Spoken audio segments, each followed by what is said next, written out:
Picture this. Every single human on Earth wakes up tomorrow to find themselves absolutely swarmed, but not by zombies, by ants. Enough ants to fill a football stadium for every person alive. Here's the wildest number you'll hear all week. 20 quadrillion ants are alive right now. That's a 2 with 16 zeros. It means there are about 2.5 million ants for every single human on the planet. Yes, your personal ant army is basically the size of Houston. Most people never see more than a few dozen ants at once. But collectively, these guys outnumber us so hard, it's like humanity is a tiny afterthought. If you lined up every ant in the world, their procession would lap the Earth over 13 million times. That's enough ants to fill more than 5,000 Olympic-sized swimming pools. But ants aren't just everywhere. They run a civilization. Scientists track down over 15,700 distinct ant species and subspecies. There's more diversity in ant society than all the McDonald's on Earth. So what does 20 quadrillion ants actually weigh? Turns out, if you put all the ants on a giant scale, their dry carbon mass totals about 12 megatons.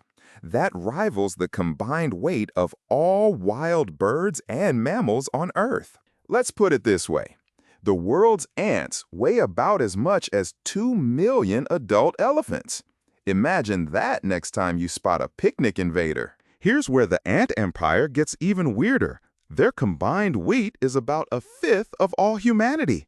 Yup, if you piled every ant on Earth on one side of a scale and every person on the other, the ants could tip 20%. And yet, with all those numbers, ants don't just blend in. Some form supercolonies stretching across continents. The Argentine ant supercolony? It runs a whopping 6,000 kilometers. Basically, New York to LA and back again. Solid ants the whole way. Zoom in, and you'll find smaller societies too.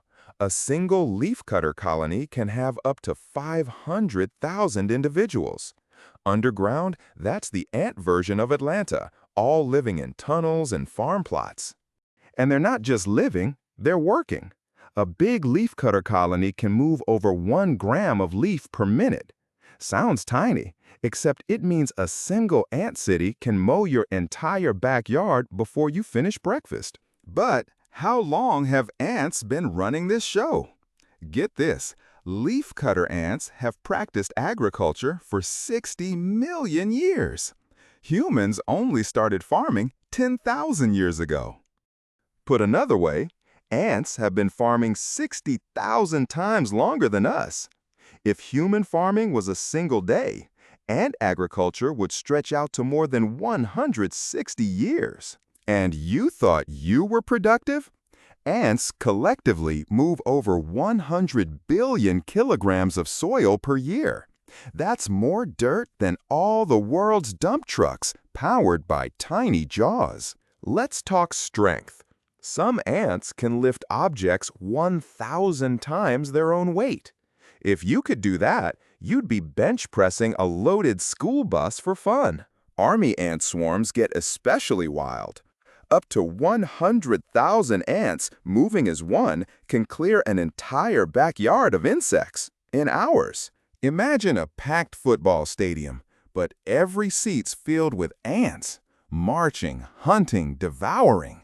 That's a single army ant swarm, not even the biggest colony. Some ant colonies don't just build single nests, they link up to 10,000 interconnected homes.